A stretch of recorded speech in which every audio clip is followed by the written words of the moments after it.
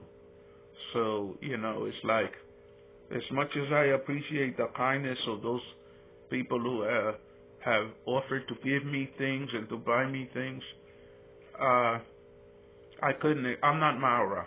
I'm not one of those YouTubers in the Abohanse. From the bottom of my heart, I thank you with all humility. I struggle a lot of the time. Why do I struggle? I struggle because I'm an older man who has retired and I live on a fixed income. But at the same time, that doesn't mean that I want your money. What I really want? I want something you can give me for free. Please subscribe to my channel. I want your friendship. It is kind of fun having discussions and hearing people's opinions and views and everything. That's all that I want. I'm not on here looking for a handout. I'm not on here trying to make you feel sorry for me. You know, at one point I mentioned the fact that, you know, years ago I suffered an injury that has left me in a wheelchair. You know, it is what it is. You know, I'm not, but by the grace of God, I have the means of taking care of myself. By the way, let me talk about one last thing and I'm going to get off here. This video is getting a little too long. You know, kudos to Marwa. These are words that you will rarely hear coming out of my mouth. Kudos to Marwa. Oh my gosh, I forget his name, but I saw a video yesterday where a young gentleman who happens to be a Maasai, but he doesn't look like a Maasai. He's very well educated and, you know, just has a certain look to him. He came to Marwa, and it turns out that this guy was there asking for help with his channel and everything. But it was his background story that was very moving. By ingesting some substance for whatever the reason, he ended up suffering a lot of health consequences. Among them, he became totally blind. And he's having problems and he's struggling, trying to make, you know, very well-educated young man, very intelligent young man, a handsome-looking man, has a beautiful girlfriend. But the point is that because of his blindness, he's unable to provide for himself. And I saw water flow out of a rock. I kid you not. I saw something that I think was borderline spooky and miraculous. The greedy prince of king of Nyabohanset, the beggar king, for the very first time, took things that had been given to him, a lot of things that had been given to him, and gave it to this guy, and was helping him and was encouraging. And then he did something which I thought was a little cheesy. He claimed that he was crying, you know, when he went up to his room to get these things. I looked very carefully at his face. I did not I did not see any tears. But my gosh, I saw a turnip bleed. I saw water come out of a rock. Marwa gave another human being something. He didn't sit there and ask this man to give him anything. He didn't hold out for a goat or a cow or whatever. He did end up getting a gift. The guy gave him a suka, one of those clothes. Gave him and his girlfriend the clothes that Maasais wear. His girlfriend received jewelry. He received a beaded belt and a rungu. A rungu is a Maasai word for a authority stick. Actually, it's supposed to be a fighting stick, but they make them in a way that really people just use it as an authority stick, you know. But anyway, mos, pole. I won't keep you any longer. May God bless each and every one of you. May you have a joyous holiday season. Please, my brothers and sisters, if you haven't subscribed to my channel, please do so now. Please share my video. Please help your Babu Eli-Ben-Eli get to 1,000 and more. And may God bless each and every one of you. I love all of you. And please support my channel by making comments. Thank you so much. Have a wonderful day. Bye-bye.